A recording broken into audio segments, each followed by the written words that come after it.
8 दिसंबर 2024 को बशर अल असद सीरिया छोड़कर रूस भाग गए थे और इसके तुरंत बाद एचटीएस ने दमिश्क पर कब्जा कर लिया था। लेकिन इस सब के बीच इजरायली सेना गोलान हाइट से होते हुए सीरिया के बफर जोन में घुस गई थी।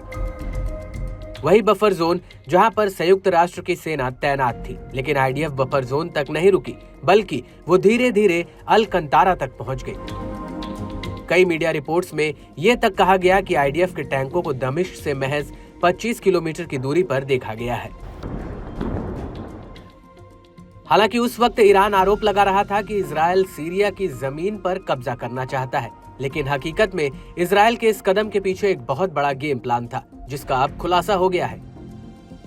दरअसल Israeli news agency times of Israel का कहना है कि इजरायली सरकार और सुरक्षा अधिकारी गुप्त तरीके से एक अंतर्राष्ट्रीय सम्मेलन आयोजित करने की योजना बना रहे हैं, जिसमें सीरिया को टुकड़ों यानी प्रांतों में विभाजित करने का प्रस्ताव रखा जाएगा। आसान शब्दों में कहा जाए तो इजरायल सीरिया को 2 टुकड़ों में बांटना चाहता है। दरअसल इसको लेकर इजरायल का तर्क है कि सीरिया को प्रांतों में बांटकर वहां रह रहे अलग अलग जातीय समूहों के अधिकारों और उनकी सुरक्षा को संरक्षित किया जा सकता है। वहीं न्यूज एजेंसी इजरायल हैयोम का कहना है कि इस पूरी प्लानिंग की पटकथा दिसंबर 24 में असद सरकार के गिरने के बाद लिखी गई थी। तब ये चर्चा भी हुई थी कि इजरायल के ऊर्जा मंत्री एली कोहेन सीरिया को टुकड़ों में बांटने के लिए एक अंतर्राष्ट्रीय सम्मेलन का प्रस्ताव रखेंगे।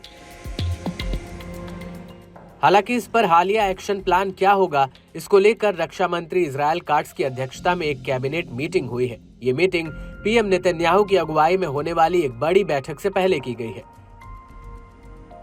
दरअसल इजरायल सीरिया में तुर्की के बढ़ते रणनीतिक हस्तक्षेप से चिंतित है। इजरायल को सीरिया में ड्रूज और कुर्दिश समुदाय की चिंता है। इजरायल को इस बात की चिंता है कि एचटीएस की नई सरकार का इनके प्रति क्या रुख होगा।